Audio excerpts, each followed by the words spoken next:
Hey everyone, welcome back to the Sports Psych Show. Thanks so much for joining me. Today I'm delighted to welcome Professor Mike Wilson to the show. Mike, welcome. Hey Dan, thanks for having me on the show. You're looking great today, by the way. I don't know if I've said that already, but whatever you're doing to that beard, you've got to give me some tips because I am clearly missing something.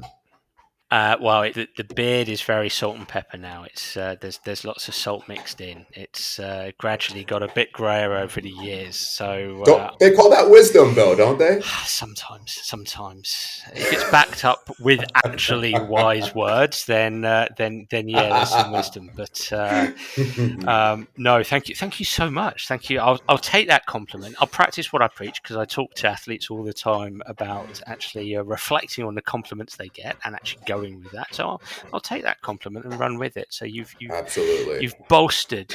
They say that nothing is neutral. You're either building or breaking your confidence, and you've definitely built my Mm, confidence there. You're a good mm. sports psych, Mike. And Hey. with that in mind, I mean, I've told everybody there that you are you're a sports psych, you're a mental skills coach. So tell us about you. Love to know about you. Excited to have you on. Excited to have this conversation. Tell us about you and your work. Oh, yeah, isn't that great? Everyone wants to know about what I do, don't they? No, no, you might be the first person to ask this question in Sure, that's years. not true. So let me brush off the rust, okay? My name is Mike Wilson. I live here in the United States, specifically in Oregon. So if you think about the big whole United States in your head, just conceptually, I'm all the way on the left coast in the very top Yep. corner. All right, that's where Yep. I am. So a lot of rain and a lot of mountains, but that's the way I like it. So for me, I grew up as a footballer. Soccer, as we say over here. Okay. Right. Yeah. Great. So that was my sport. That was my deal.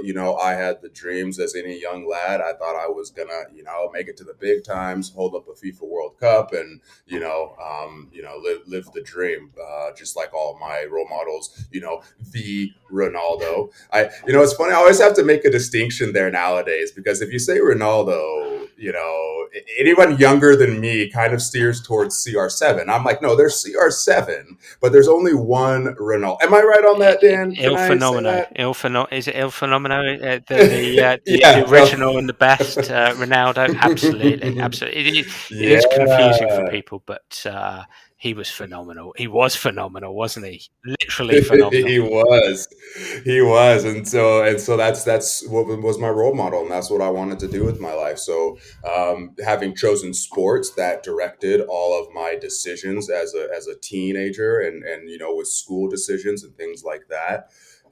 So went on to play college, did a little semi-pro, but it didn't end up working out for me. So I kind of was sitting there thinking, well, what's the next best thing to get involved in sport? And well, that's coaching. So, well, at least for me, I wasn't going to go to the athletic training side of things or all of that Okay. stuff. I love the coaching and that. So the next best thing was, all right, let's do coaching. Let's work on these licenses and these certifications. Let's get ourselves dialed up, buttoned up, and get after it. But there was still something missing when I pursued that as well. And so I was thinking, all right, well, there's still something even like deeper that I'm trying to get out here. And I don't even know if it is sport, but let me go on and pursue my education anyways, just to make sure. And so I can be qualified to do this stuff. So that's when I went on to do my master's in sports psychology over at John F. Kennedy. Great program here in the U.S. But shortly after finishing that program, yeah, I'm sure. I mean, there's tons of my colleagues and predecessors have come through John F. Kennedy. And so, anyways, after completing the program and doing all the work and starting my business and seeing a lot of success early on, what kind of brought me to where I am today was this question of asking if there was something more to all of this. And I I I, I don't know if that was always going to be the outcome for me, but there was always a deeper meaning I was looking for, and it was kind of led by questions like, why are we doing this?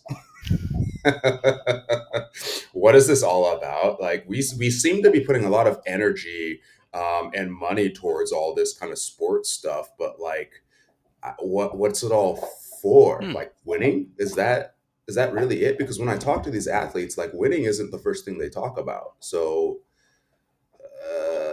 I'm seeing a mismatch here. Yeah. So that really spawned and engendered in me this journey that I've been on now. So 14 years later, fast forward now, Hmm. I kind of set out on this journey asking the question of like, what's possible with all of this, and in these human endeavors, like, are we missing something, and if we are missing something, what is that, and how do we even pursue that, and so if I could, I want to use a kind of a story that I will tell my teams or businesses when I come in there to do workshops. Yeah. And there's a story of a frog that I had seen when I was doing some work in the Amazon there in Peru a number of years ago. I was working with some indigenous tribes there, and when I got to this village, the elders came up and greeted me, and up came along with them with this young child, and he had this jar with him.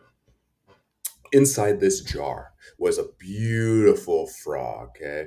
And unbeknownst to me, though, I didn't know anything about this frog, but this frog was sacred to the community. And so this child was kind of, being yelled at, like, what are you doing? Let that go, let it free and all that stuff. And so what the child did is he takes off the cap, goes to the edge of the forest, lets the frog go. But one thing they told me about this frog and why it was so special to this community is because it had this really unique ability to jump really high, something like 2 meters. Insane. Okay. But when this child let the frog go out of this jar that he had kept it in, when the frog tried to escape, it could only jump as high as the lid of that jar was. And so, why I bring this up to when I work with teams or organizations is to highlight this idea of the fact that all of us have these lids on ourselves, and we've either put those lids on ourselves or we've allowed other people to put those lids on us, and maybe even some we're even unaware of. But it's this idea, though, of when we're stepping into these spaces of being vulnerable. So things like performing, whether we're on a stage giving a speech or whether we're in a theater room operating on a heart. When we're in these moments, we're vulnerable. And there's something beautiful about that because it allows us to experience something maybe we would never experience before, and to find something out about ourselves that we would never otherwise find out about. And these are really great things and inspiring things and motivating things. But there's also the other side to that too, where we can find out some pretty not so great things about ourselves too when we're in those spaces. And not only how do we deal with that, but how are like other people responding to that as well? Because there are some very real sacrifices that can happen. Even things like death can happen in these spaces. Not even to mention, being socially cut off as well, being socially avoided, things like that.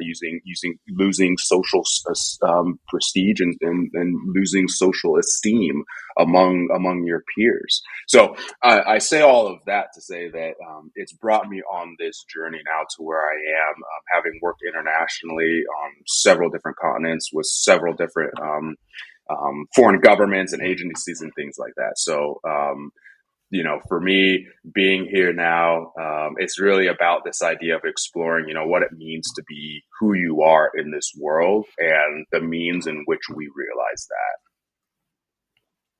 Building on that, identity. It's interesting that what you've said at the end there, because your frog story and what you were saying in and around that, the limits one puts on themselves, that lid that you put on your jar, and evoking that notion of who am I and how I describe myself. It sounds like identity plays a big role in your practice as a psychologist. It plays a massive role. And, to be honest, Dan, when I think about something like identity, it it really forces me to think about, well, what is identity? And not only what is identity, but is it something that's built? Is it something that is come, preloaded? And if it is something that's built, what are the factors that contribute to it building, and what is a good identity and what's a bad identity. Is there a good identity? Is there a bad identity? So it really starts bringing all these questions. You sound like such a psychologist. Just asking questions and more questions. Are you able to answer your question there at all? Yeah. So that what that leads me to is what we call morality. Okay. And in morality, there are some really great philosophers that talk about this idea of personal identity and how we think about ourselves. And for your listeners, the technical language that we use when we're talking about thinking about ourselves is our self-concept. So our self-concept is the way in which we believe ourselves to be in terms of maybe even like our ethnic identity, our political identities, our social identities, what income bracket do you live in, what resources do you have access to, even geographically, what part of the world do you live in, are all contributing factors to that. But why I say morality is because when I have these conversations with performers, whether that's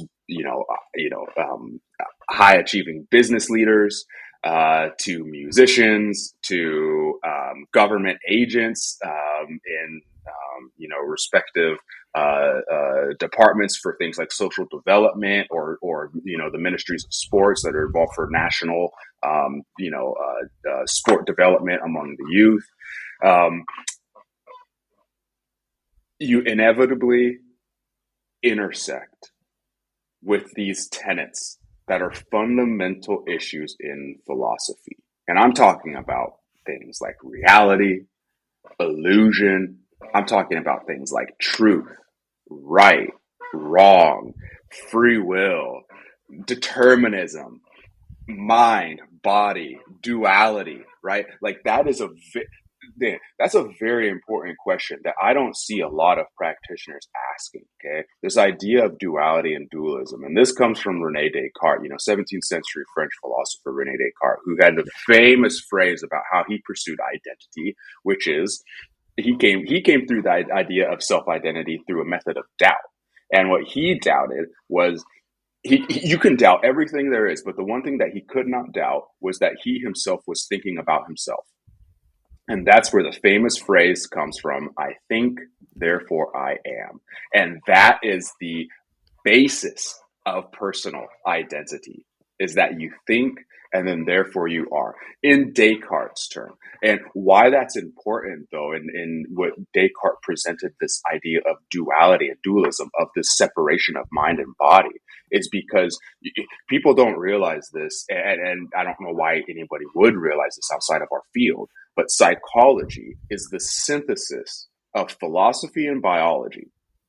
So psychology has always been around. Socrates, one of the great unlicensed psychologists. Plato, where were the licensing board back then? I mean, they went missing, right, for a few years. They went missing for a few years. They were on holiday, I think. But so psychology has always been around. It just hasn't been formally identified the way we think about it. But this idea of duality, though, has always existed, even back to the days of Homer. And this idea of duality is founded in the premise that mind and body are separate.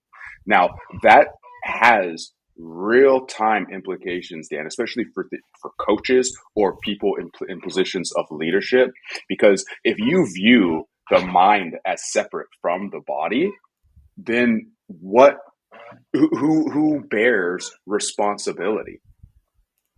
And not only in ideas of personal responsibility, but also what's possible and what are limitations.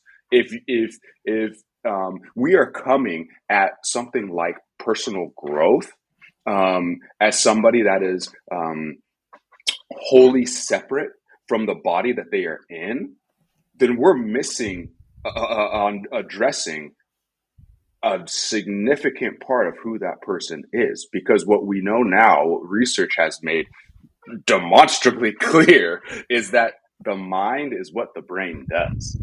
And we know that because damage to the brain has corresponding effects to psychology. So, for example, one of the most famous cases that's used for this is the case of Phineas Gage. A little over 100 years ago, a railroad foreman was packing C4 into the tracks so that they could, build the railroad and all that stuff. I'm not a railroad man. I don't know how to build a railroad, but they're there doing their thing with iron and all that stuff, right?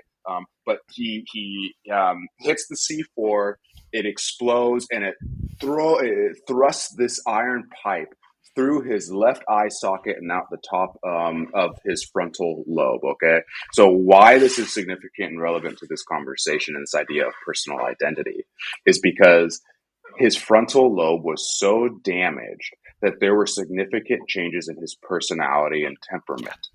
And the people that knew him said he was basically behaviorally unrecognizable. He was behaviorally a different person.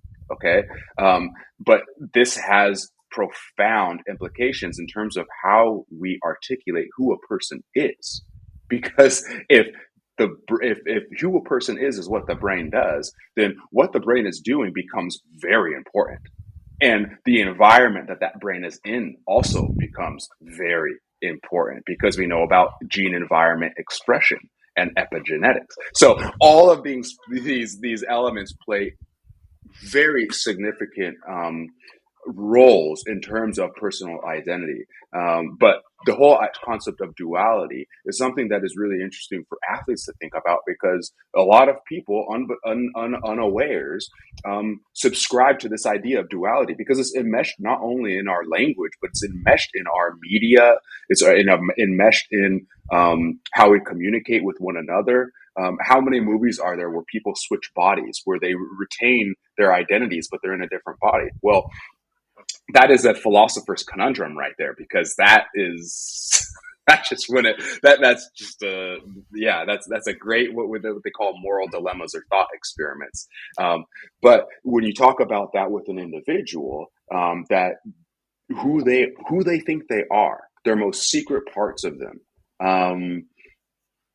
is what the brain does. And what the brain does on the smallest unit of measure is a neuron. And we'll talk about neurons as we go on. But I want to hear some of your reactions to that, because I know a lot of people don't talk about that. I love everything that you've said, and there's various things going around in my mind. It started with the problems that dualism has created, especially in the sporting world, in my opinion.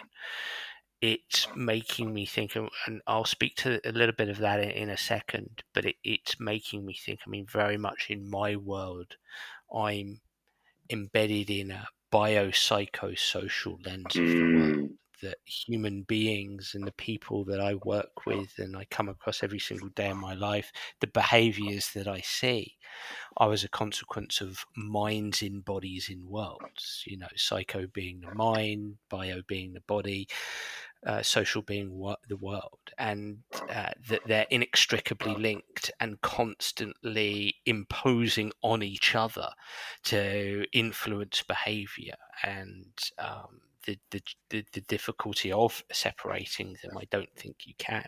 I'm also thinking of the work going on more from an ecological perspective, that behaviors are embodied, enacted, embedded, and extended into people's environments. The 4 E's of cognition, that's all about the rather than the information processing model of skill acquisition, for example, that we engage in skills and movement. We embed them in our environments. We extend them into our environments.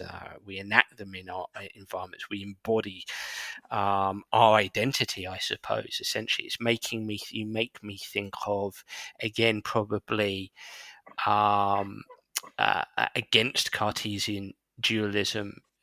Speaking with Professor Lisa Feldman Barrett on the podcast and following her work on, interoception and the brain and body, the body constantly communicating with the mind, and actually the brain existing for our body, to move our bodies through our worlds, to explore, to keep our bodies alive. I mean, her hypothesis and her theory of emotion, of constructed emotions, is heavily based on the brain exists to keep our body alive. And then a final one, and coming more specifically to coaching, I actually think so many of our governing bodies in our sports and all our sports have almost played on this Cartesian dualism from the perspective of technical, tactical, physical, mental, and compartmentalizing them. I mean, you were a soccer player, and the English FA here, who do a wonderful, wonderful job in their coaching courses, some of the best courses in the world, and they do incredible work. I've always had really interesting and engaging conversations with the hierarchy there about their four corner model, because the corners are technical, tactical, psychological, and social. So psychological and social are involved, but where that goes with the language of coaching is, with my session designs, you've been a coach, you would have designed sessions. In my session design, I'm covering the psychological corner here, I'm covering the social corner, and I'm the guy who comes on and sort of teases out this notion of, well, hang on a minute, technique is psychology in many respects. Tactics are psychology in many respects. Psychosocial is always happening, is always impinging. Again, come back to biopsychosocial, minds in bodies in worlds, mind in body in world. So I have a very interesting relationship with Descartes and Cartesian dualism, because I would very much come from the perspective, and maybe it's an Antonio Damasio perspective of, not so much he challenged it with, was it I feel, therefore I am. So, environments, bodies, minds, all enmeshed to influence behavior within engagement in sport, if we're talking sport here, learning in sport, and performing in sport. Those are my rambles straight back at you. No, I actually find that really interesting too, because when you're talking about now working with somebody on an individual level, that really changes the nature of your relationship and how you approach that relationship, doesn't it? When you're viewing somebody not as an ends, but not as a means, but as an ends in them of themselves, right?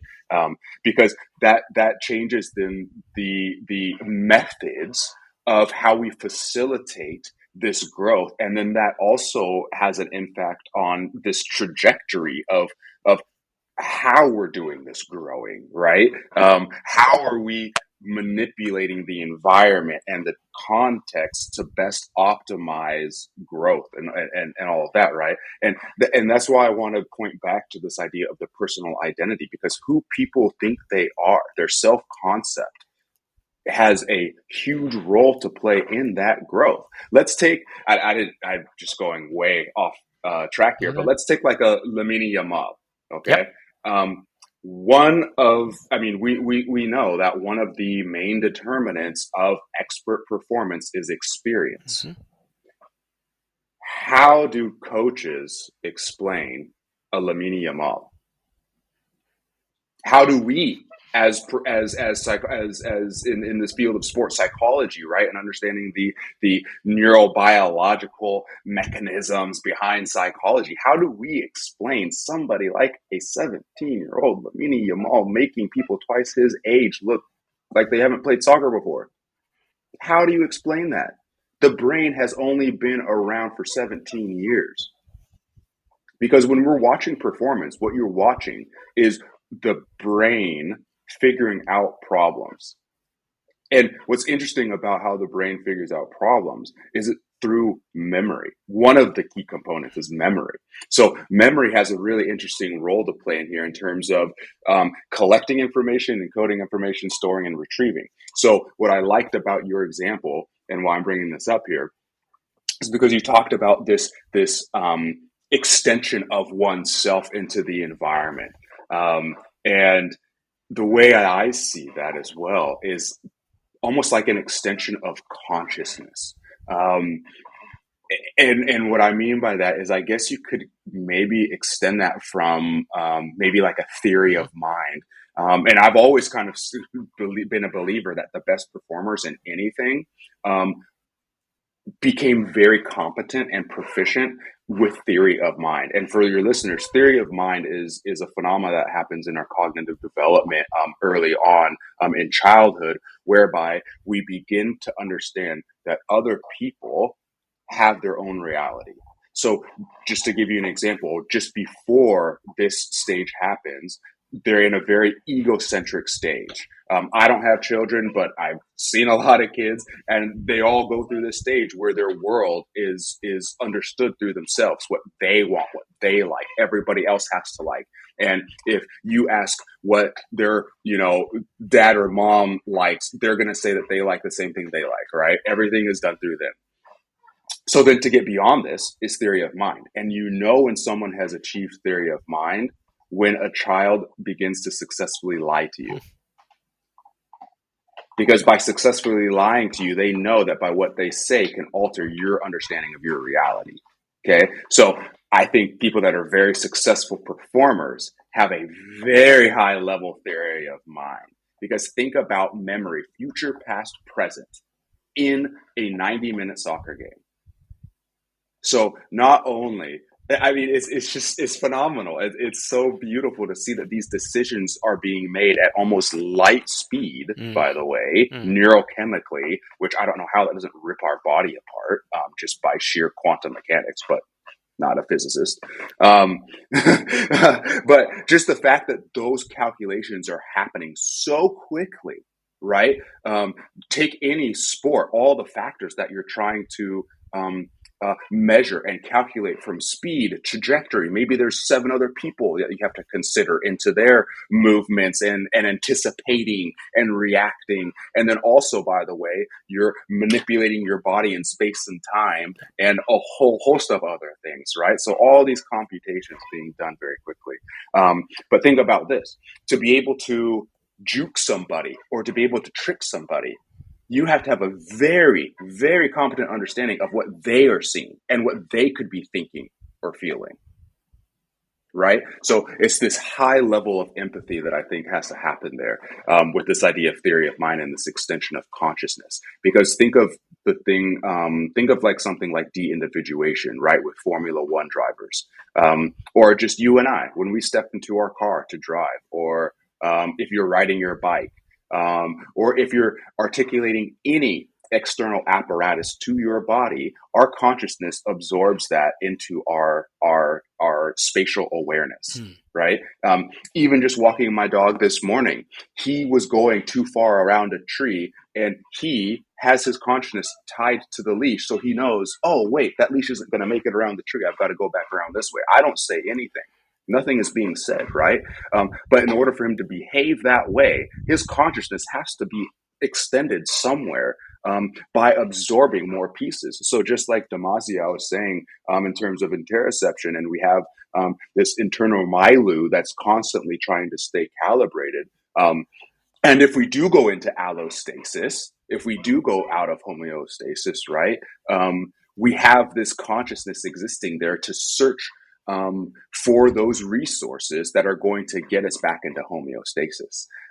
So whether that's thirst, whether that's hunger, whether that's rest, whether that's safety, our brain is going to be in that space looking for those things. So the nature of our consciousness is constantly changing. So if we want to talk about working with athletes and performers, that means the nature of consciousness changes from the moment they leave their house to the moment they're in their locker room or into the changing rooms, to the moment they're out on the field. Those are all slightly different stages of consciousness, and not to mention different arousal levels. And we haven't even touched on the somatic and the physiological experience yet. But I think those are all really important points to conceptualize this idea of consciousness and like where we are, like where are we in this space?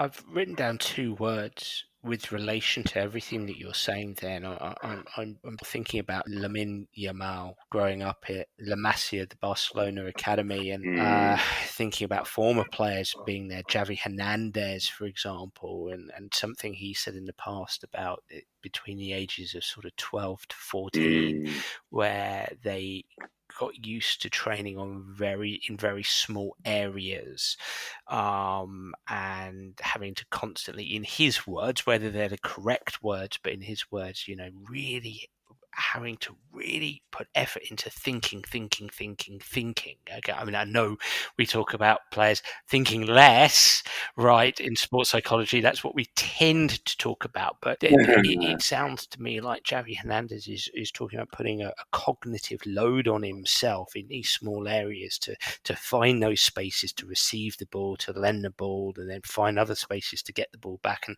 so on and so forth. And dwelling on what you're saying there, and your hypothesis about Yamal having whether it's a strong or a sophisticated theory of mind, and two words I've written down is, based on what you're saying, is attention and insight.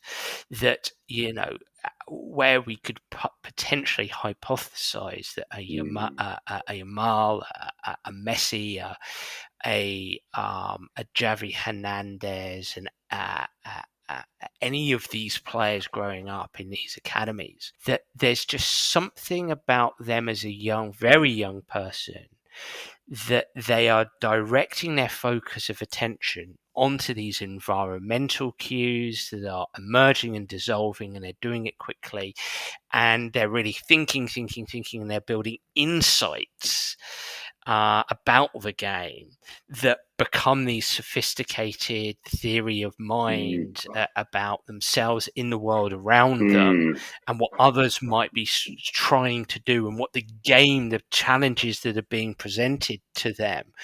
And so subsequently, there's just something about that, and they do it quicker, and so they get better earlier. I remember speaking to Dr. Gaia Jordet from the Norwegian Institute of Sport, who does a lot of pioneering work into scanning behavior, probably the world's leading expert on that. And that's what he said. He hypothesizes just something about these young players who eventually go on to become the best in the world, and probably do so from quite a young age. They just pay attention, and they build insights early about the game, about themselves in the game, about others in the game.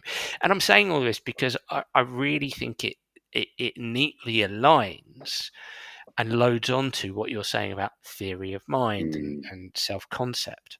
Again, a thought experiment there, no question, but throwing that back at you. Yeah, well, it is, and I think it begs a really interesting question of, okay, well, if these phenomena occur in environments that are being created by humans, I think the question really starts to come, if you're a coach, especially, of, okay, so what is it about these environments that can make these types of achievements more likely to happen?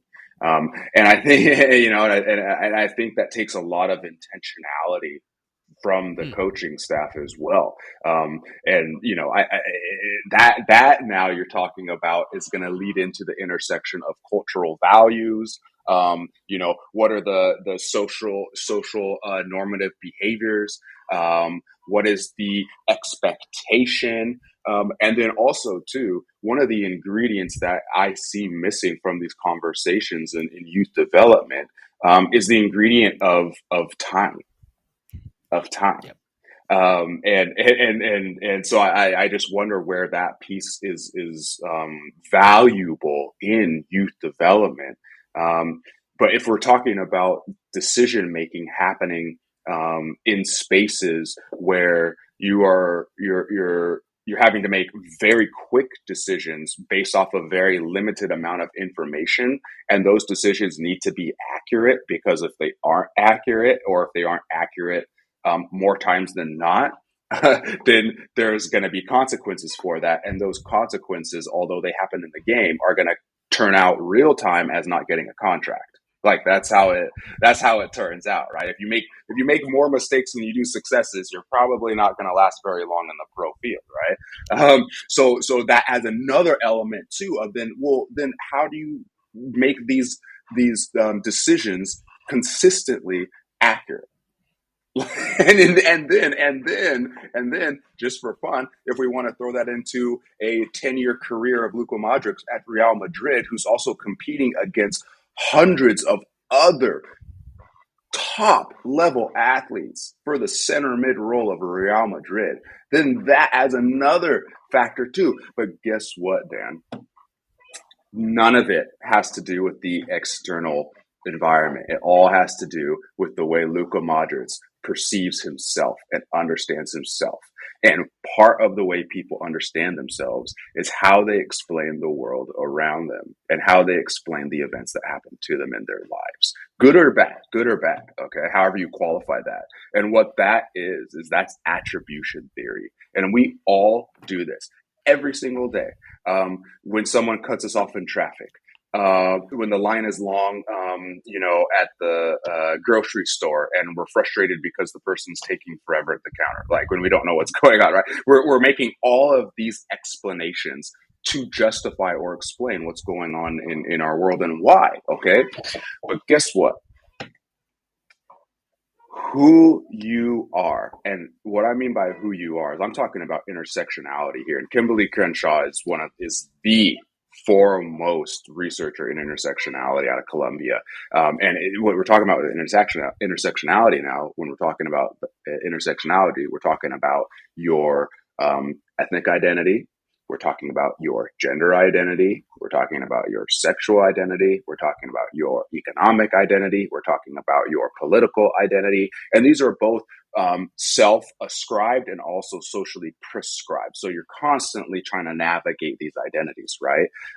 But when we have those intersections, attribution theory is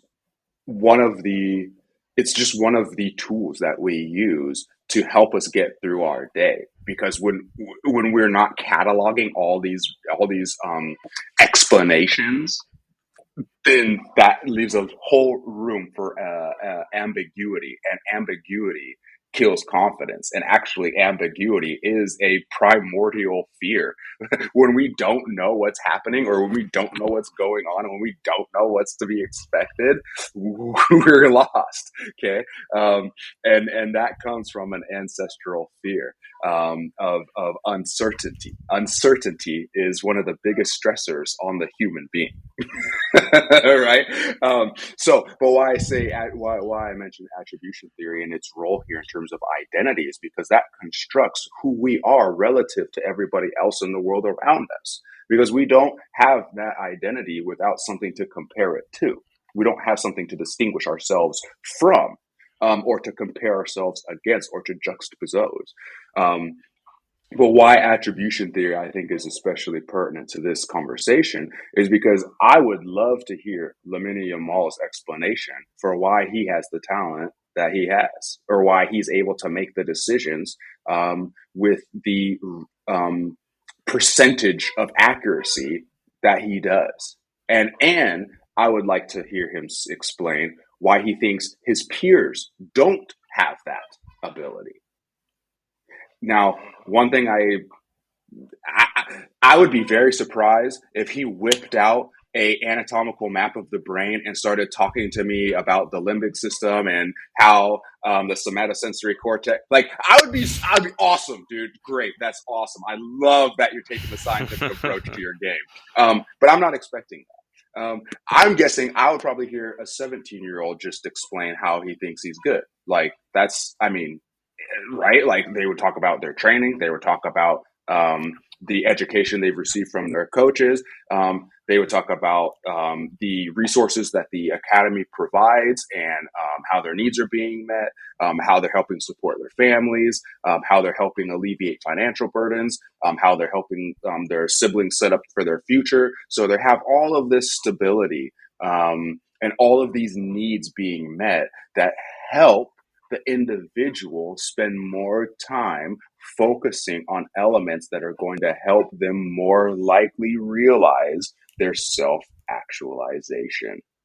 So I would wonder is if in Lamine Yamal's or any successful young athlete is if in their environments is um, how much of their needs are being met physically, socially, psychologically, emotionally, um, and how much that frees up their resources, their cognitive resources, to invest more in developing these skills and playing this game. Um, that would be an interesting conversation to have. There's two lines of inquiry I'd like to go down here, and I'll throw them both at you, because I know you can accommodate both at the same time.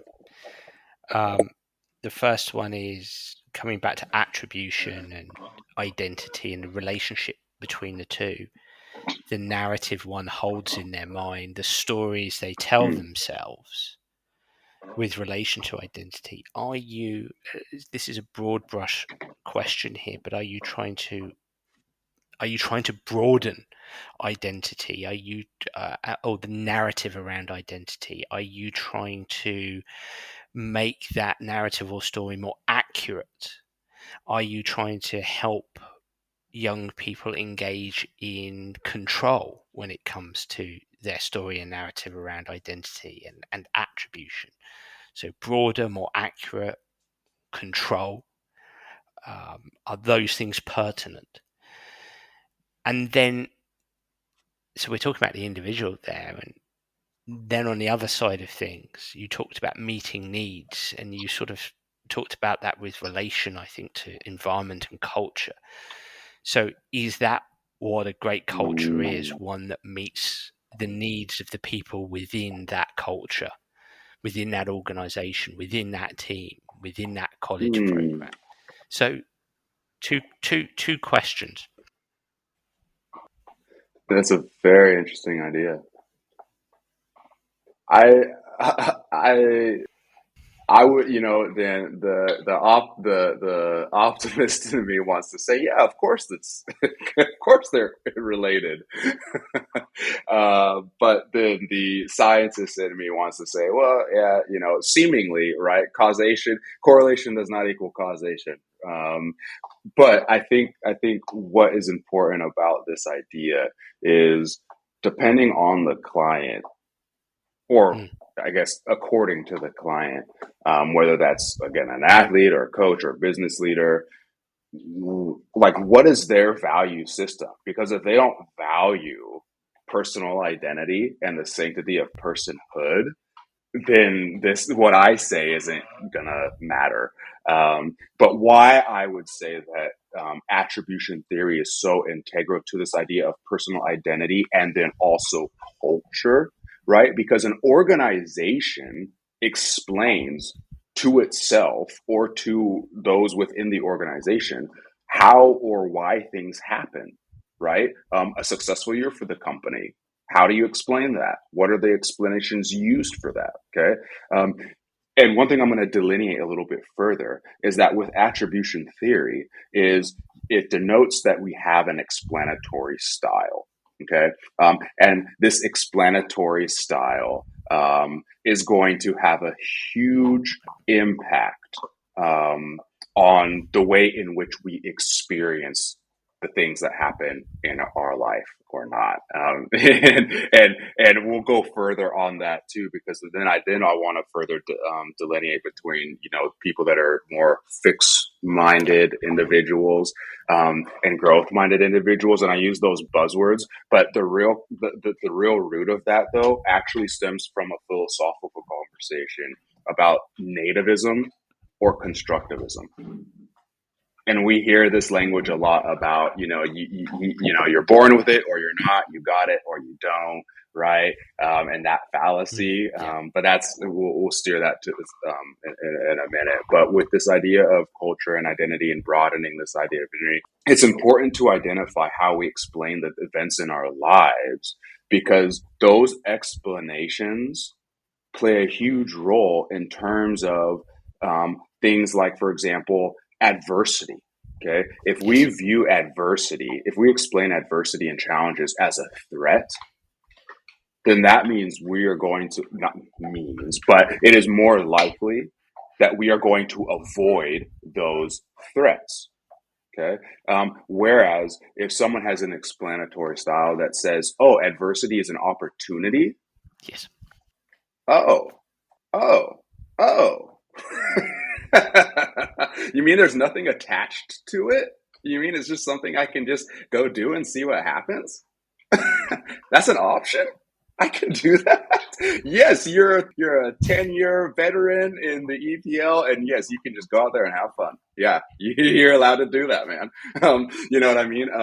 But so those types of things play a huge role in terms of our ability to be more resilient, but also our ability or our desire to even want to pursue challenges. Because if we have the idea that a challenge is a threat, is something that's scary, is something that could possibly expose our weaknesses, and everyone's going to find out the horrible person that we are, because that's kind of what we tie into all of that. If that's going to be the way that we're operating our life, if that's the explanatory style that we're living under, then we're going to be riddled with anxiety. We're going to be performing in a way that is to protect and to conserve our identity. And now what we're talking about performance-based identities. Is I play well, I'm a good person. The crowd cheers, I'm a good person, right? We lose or I lose, I'm a bad person. Oh man, and oh boy, do we want to talk about the research on hormone profiles after losses, because there is such thing as a losing hangover. Yeah. So your listeners can chew on that. There is such thing as a losing hangover. When you lose and you feel bad for a couple of days, it's neurobiological. It's not you. It's not you. But we have the ability to respond how we want to respond. We have the opportunity for regulation, but we can't perceive before our brains do. We'll never be able to do that. Okay, unless you somehow can remove your amygdala and still be a functional human being. And because we are emotional beings, by the way, twice as long on this planet than we have been conscious beings. Most people don't know that. So in terms of the triune brain model, the oldest part of our brain is said to be about 500 to 600 million years old. The mammalian part of our brain, the limbic system that we share with all mammals, is said to be about 200 to 300 million years old. But our neocortex, which gives us this ability to have critical thought, plan for the future, imagine, think critically, self-reflect, all that kind of stuff, is only about 100 million years old. Okay, so when we're experiencing these neurobiological processes, we're almost at a disadvantage, because combine all of that together, that's almost 10. Wow, that's almost 100 million years. Okay, but how I can make this whole full circle back to this idea about personal identity and self-regulation, okay, is because if we can have these attributions, if we can explain and attribute the way things that happen to our lives, things that happen in our lives in a way that provides us with more responsibility and involvement in our life, if we view events in our lives as things that we can participate in, and that we have a role to play in, we may not control them all. We absolutely do not control it all. There are some very big events that happen in our lives that actually we have nothing to do with sometimes, okay, that we're impacted by, right? But we still have to make an explanation for that, so we know who we are. And that informs us how we then navigate around this space, okay? So if we're looking at these events as a company, which I just did very recently, and these bad things are happening all around this company, right? And we're viewing it as, oh, well, there's nothing that we can do about that. That's got nothing to do with us. Well, then you're not going to be able to assert very much autonomy and identity over what's going on and over what's going on with your business and your employees' experience with their own personal growth in this company too, right? Sometimes performers will, say, "Oh, it wasn't our day." Okay. Or, "Oh, we just didn't have the luck." Okay. But just know that when we use those external attributions, when things aren't going our way, we're more likely to say, "Oh, well, then it's not our day. Oh, it just wasn't my luck. Not my luck today." I don't know. That's kind of a tricky lesson there. That's a really tricky lesson there. That's a really tricky lesson there. Those are conversations that you have to have on an individual basis to understand that person's identity, right? And understand who they think they are in this world. And like, are they someone that sees maybe the universe is on their side, or is the universe conspiring against them? Right? We all know these people. All of your listeners right now know people that say, "Oh, there's, oh, it's unfair, it's unjust. Oh, the world, this big bad world's out to get me." Right? We know we all have those people somewhere in our life, somewhere, right? What we call that is learned pessimism. And this comes from really interesting research from Martin Seligman back in the 90s, because he's the guy who came up with the term learned optimism. Okay. And this idea about learned pessimism comes from these attributional styles and these ideas of identity, because the research in terms of how he came up with this theory of learned pessimism was through research he did with dogs, right? And I'll just kind of blanket over this for your listeners, but essentially there was a control group of dogs, and then there was your experiment group of dogs. And the control group of dogs, they would get shocked, but then they were given a way to escape that shock, essentially. The control group, the experiment group of dogs, they were shocked and they weren't given a way to escape. Okay, this was the initial baseline of the experiment. The second phase of that experiment was then the dogs who were being experimented on were again administered the shocks, but were given a way to escape. But because they had learned the behavior from before, that when they received a shock, that if they did anything to try to escape it, it was futile, it was useless to give up, then they gave up, right? But this is what was so remarkable about this study from Seligman, is that when the dogs were transitioned to the second phase, when they were given the opportunity to escape, even though they were still getting administered the shocks, they didn't, because they had learned, they had believed to themselves that their efforts were useless, that nothing they did was going to change the outcome. How many conversations? Yeah, I can see your reaction right there. How many? No, nothing I do is going to change the outcome, right? How many conversations do we hear from athletes saying that, or coaches saying that, right? So these do have profound implications in terms of who we think we are, because that informs who we think we are. As misguided or as accurate as it is, informs what we do. So injecting something into what you've just said there, it's evoked this thought in my mind that potentially in any coach's coaching practice, we want to help our players, our people, experience small wins, for example, no matter how small that they can be. So they experience learned optimism, essentially, that they can, you can win this moment. It could be as pointing out the fact that they found space after they just made a mistake, or they made a good run in behind the defenders, if we're talking soccer speak here. Just no matter how small they are, if we point out to people the small wins that they experience, influence, then we influence their narrative, right?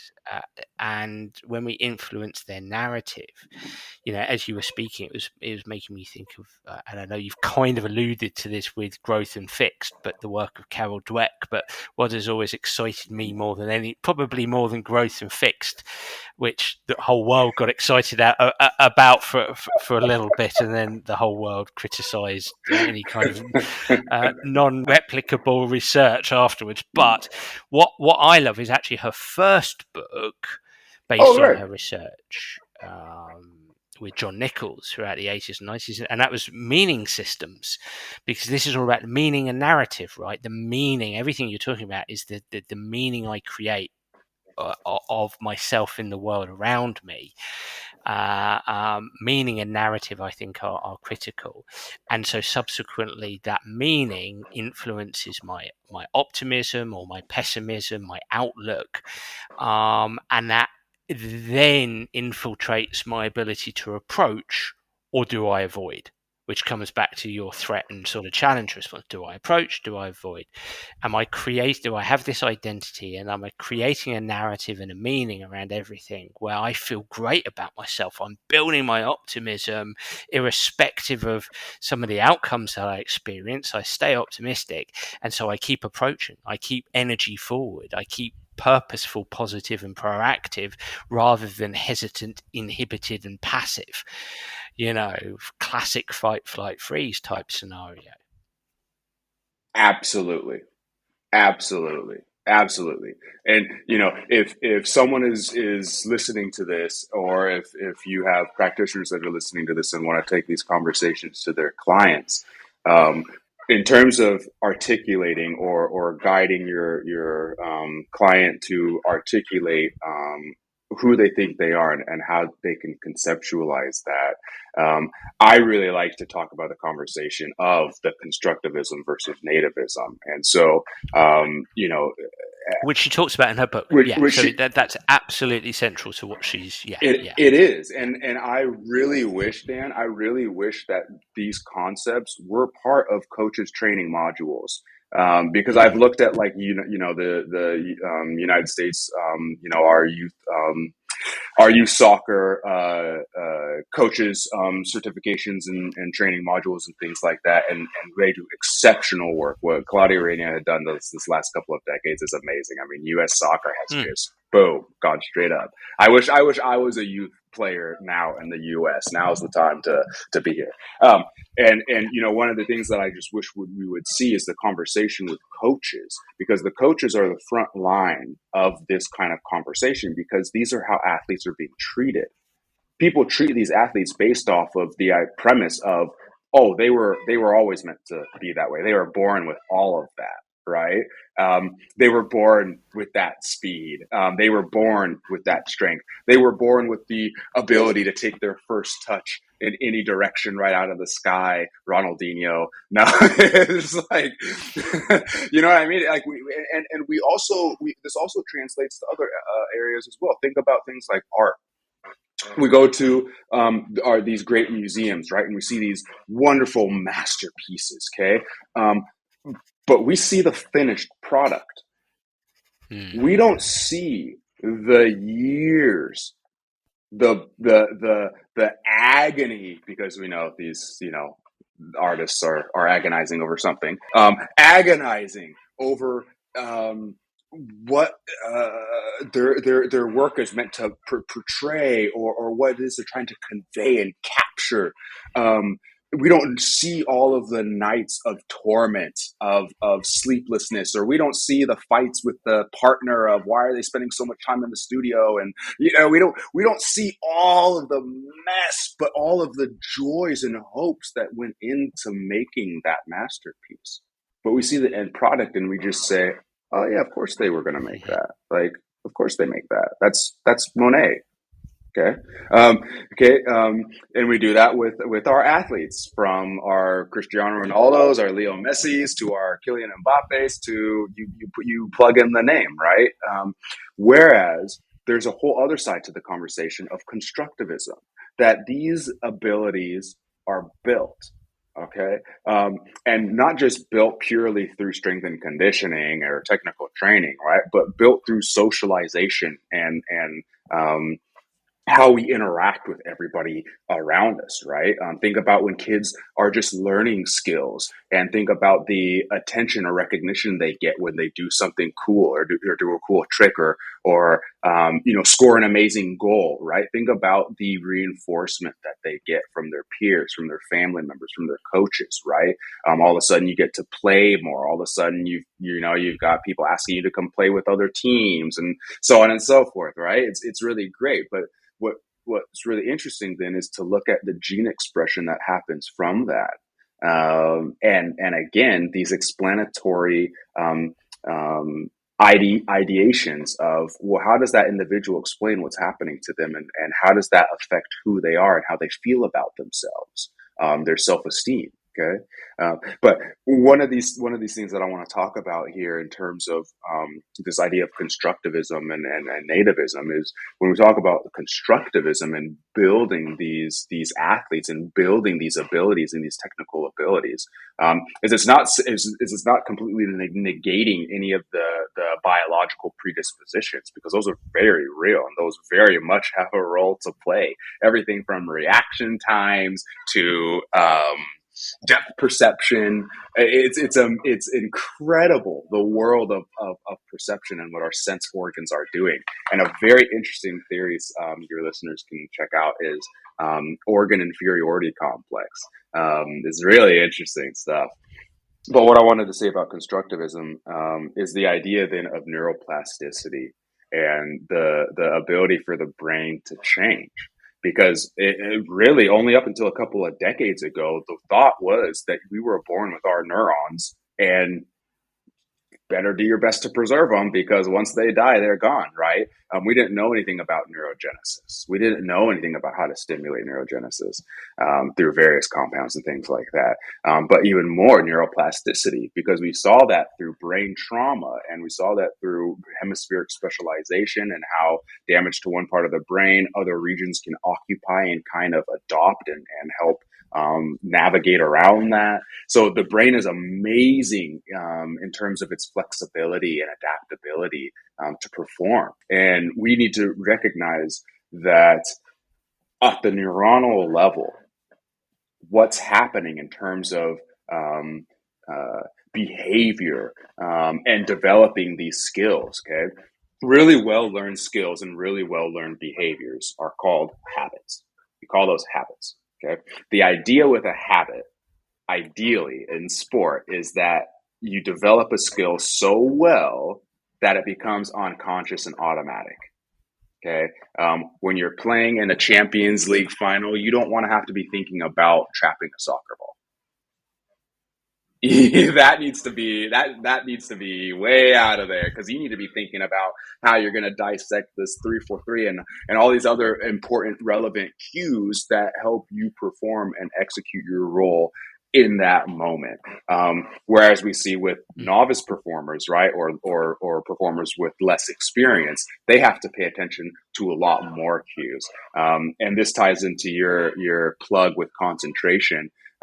Because that's very much important to what is an individual paying attention to, and is what they're paying attention to relevant and pertinent to what they need to do to perform, or is going to help them achieve what they need to achieve in that moment. And one of the things that happens as a byproduct of our concentration is inattentional blindness. And I just saw a coach do this last night in the Major League Soccer here. Once a game scenario had changed unexpectedly, and it was, so, but we need to educate on this. So, but what I wanted to talk about in terms of this behavior and constructing these abilities and the plasticity of the brain is that with our neural connections, when it comes to habits and these very well learned behavior, that these connections become very strong. So think about two neurons communicating with each other, and think about when you're first learning a skill and you aren't successful at it every time, right? You may be successful one time, you fail, or you don't succeed a couple of times, right? You're kind of on that precipice. Think about that neuronal connection as a strand of hair, as thin as a strand of hair, right when you're beginning. Okay. Now, fast forward 5 years of executing that skill. Okay. Ideally, if they've progressed, that thin strand of hair should now be like a thick rod of iron. That information should be going like lightning speed. Okay. That communication is strong. That's how we know where highly active neural networks are, is by the strength of the connections. And the strength of the connection is determined by the size of the axon. Okay. This is super reductionist, but why constructivism is so interesting, and how this can also relate to the idea of those with the fixed mindset of you have it or you don't, is when you want to learn a new behavior, you have to start with that process from the beginning. So if you want to learn a new skill, you're going back to that neuronal connection of being just as thin as a strand of hair. And in all reality, it's not even as thin as a strand of hair when you're starting. It's probably like a dotted line, more so, right? It's like trying to navigate its way there, right?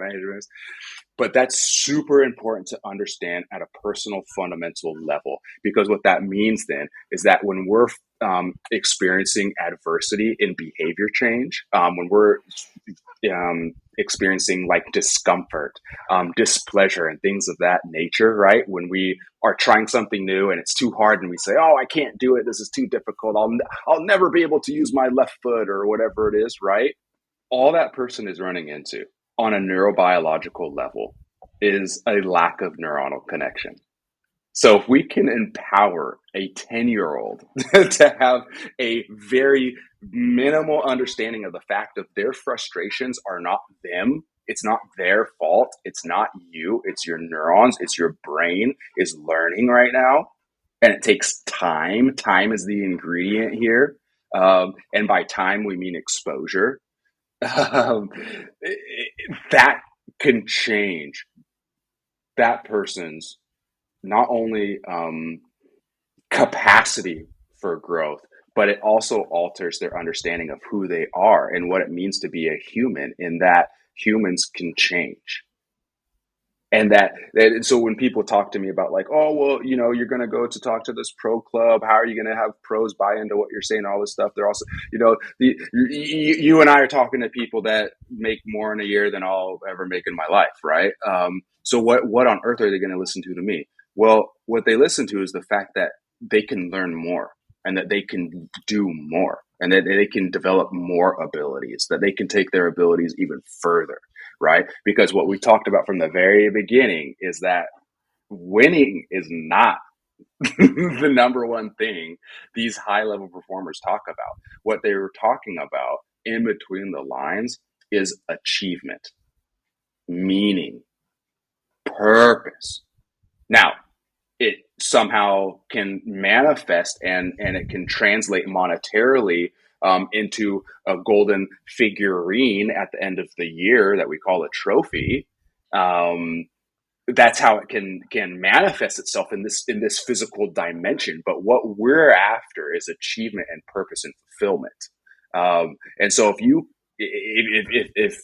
can articulate that to a very successful individual, whether that be a surgeon or a soccer star, that there is more there, that they can go deeper, that they can go wider, that they can be more expansive, that there's still so much more to who they are that they haven't uncovered yet, that's exciting. And that's where the work begins. Well, as much as a geek as you are, I love, if you don't mind me calling you a geek. Absolutely. I love the fact that you've couched constructivism in Hebbian learning. Donald Hebb, what wires together fires together, what fires together wires together. And in one of my books, I used a racetrack analogy for that. I talked about turning roadways into pathways into roadways, roadways into motorways, motorways into racetracks, to think about, Yes. Hebbian learning, what fires together, wires together, creating more multiple the trillions of neurons between the billions of cells that we have. Love it. I love it. I love it. I love it. I love it. So that's great stuff. Got me really thinking there. And we've spoken for an hour, and we haven't moved on to mental health. We haven't moved on to your work with indigenous tribes. You started there with your wonderful frog story, and what it means, meaning systems here. What it means is that we've got a wonderful excuse to bring you back onto the show and broaden our conversation. We're going to build. We're going to broaden and build. Talking about positive psychology. There you go. Broaden and build. Broaden and build optimism. Broaden and build what we've spoken about. Mike, what a wonderful conversation. Thank you so much for this. I know that everybody listening in, well, you certainly would have tapped their interest. So how can people find you, follow you, and get in contact? Oh boy. Well, if that's something people do that these days. Yeah. Now and again. Now and again, yeah. Okay. Well, for those interested, yeah. I mean, you can find me on LinkedIn. That's about all I got so far as social media presence goes. You can find me Mike Wilson, one of the most generic names on the planet. So good luck.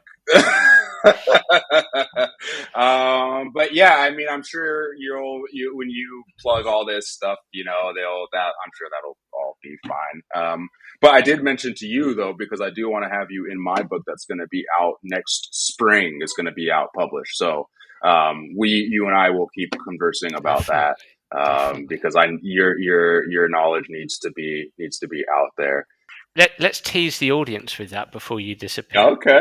What's the book about, if you don't mind me asking? Sports psychology, 100%. So it is going to be used as a textbook for college level courses, but it is also used for like coaching training modules and organizations that want to educate either their management teams, their leadership teams on the principles of performance psychology. Brilliant. Mike, fantastic. That's going to be a wonderful addition to any trainee sports psychologist's course. So brilliant. Mike, thank you so much for today. Brilliant, Dan. Thank you so much. You're such an honor and a pleasure, man. So, wow, this goes down as one of the best interviews I've ever had. So. It was brilliant. Thank you so much for your time. Thanks, Dan. Well, everyone, I really enjoyed that podcast episode, and I'd love to hear what you, the listener, think. So please do get in touch via X or Facebook or through my website, danabrahams.com, to tell me what you think of the show. And if you do have any suggestions, I'd be delighted to hear them. I'm already looking forward to next week's episode. Bye for now.